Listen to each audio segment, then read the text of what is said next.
নমস্কাৰ বন্ধুসকল সকলোকে আমাৰ চেনেল আৰবি টিপছলৈ পুনৰ স্বাগতম জনালো ভিডিঅ'ৰ থাম্বনেল দেখি আপোনালোকে চাগে গম পাইছে আজি পুনৰ মই আপোনালোকৰ বাবে এই বতাহ চৰাইৰ বিষয়ে কিছু কথা ক'বলৈ আহিছো বিশেষকৈ আপোনালোকে সোধা কিছুমান প্ৰশ্নৰ উত্তৰ মই আজি এই ভিডিঅ'টোৰ জৰিয়তে দিবলৈ চেষ্টা কৰিম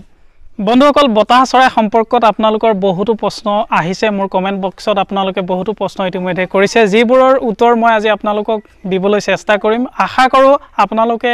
এই ভিডিঅ'টোৰ জৰিয়তে বহু নতুন কথা আপোনালোকে জানিব পাৰিব বন্ধুসকল আপোনালোকৰ বহুতে বতাহ চৰাই সম্পৰ্কত এটা প্ৰশ্ন সুধিছিল যে বতাহ চৰাই পালন কৰিবৰ বাবে বয়লাৰ পালনৰ দৰে ঘৰ বনাব লাগে নেকি এই সম্পৰ্কত ক'ব পাৰি যে ঘৰ নোহোৱাকৈও এই ধৰণে পিঞ্জৰা বনায়ও এই বতাহ চৰাই আপুনি পালন কৰিব পাৰে খালি এটা কথা মন কৰা ভাল যে চৰাইটো অলপ ইফাল হিফাল কৰিব পৰাকৈ ঠাই ৰাখিব লাগে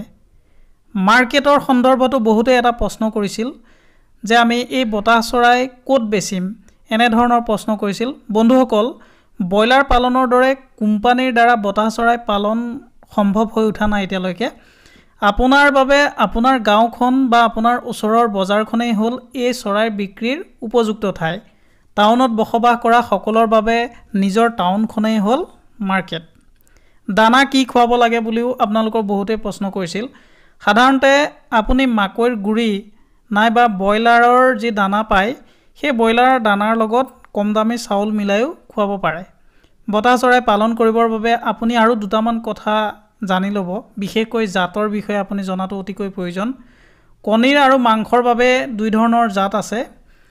বিশেষকৈ যিবোৰ জেনেটিক বেকগ্ৰাউণ্ডৰ বিষয়েও আপুনি জানি লোৱাটো ভাল পিঞ্জৰাটো বনাওঁতে এনে ধৰণে বনাব যাতে মলবোৰ জমা হৈ নাথাকে কিয়নো মল জমা হৈ থাকিলে গোন্ধ হোৱাৰ উপৰিও প্ৰদূষিত হৈ চৰাইৰ গাত ইনফেকচন হ'ব পাৰে সাধাৰণতে চাফ চিকুণকৈ ৰাখিলে বতাহ পোহৰ আদি পৰ্যাপ্ত যদি পায় এই চৰাই কোনো ধৰণৰ ভেকচিন দিয়াৰ প্ৰয়োজন নাথাকে পিঞ্জৰা নহলেও এনে ধৰণৰে পিঞ্জৰা নহলেও আপুনি এটা কোঠাৰ ভিতৰতো এই বতাহ চৰাই আপুনি ৰাখিব পাৰিব খালি মন কৰিব যে কোঠাটোলৈ পৰ্যাপ্ত পোহৰ আৰু বায়ু চলাচল যাতে সম্ভৱ হয় আৰু মল মূত্ৰ যাতে জমা হৈ নাথাকে এই ব্যৱস্থাও আপুনি গুৰুত্ব দিব লাগিব আৰু আপুনি যদি কণীৰ পৰা ঘৰতে এই চৰাই পোৱালি উৎপাদন কৰিব বিচাৰে তেতিয়াহ'লে ইনকিউবেটৰ যন্ত্ৰৰ প্ৰয়োজন হ'ব এই ইনকিউবেটৰ যন্ত্ৰ আজিকালি মাৰ্কেটত পোৱা যায় কম দামৰ পৰা বহু দামীলৈকে পোৱা যায় যদি আপুনি কমকৈ আপুনি বতাহ চৰাই উলিয়াব বিচাৰে ধৰক একেবাৰতে 10টা 15টা যদি আপুনি উলিয়াব পাৰে বিচাৰে ইনকিউবেটৰ যন্ত্ৰৰ সহায়ত 18 দিনৰ ভিতৰতে আপুনি ঘৰতে এই ধৰণে বতাহ চৰাই আপুনি কণীৰ পৰা উলিয়াব পাৰিব ইনকিউবেটৰ যন্ত্ৰ আপুনি ধৰক 1500 টকাৰ পৰা একেবাৰে 40000 টকালৈকে এই ধৰণৰ মেচিন আছে আপুনি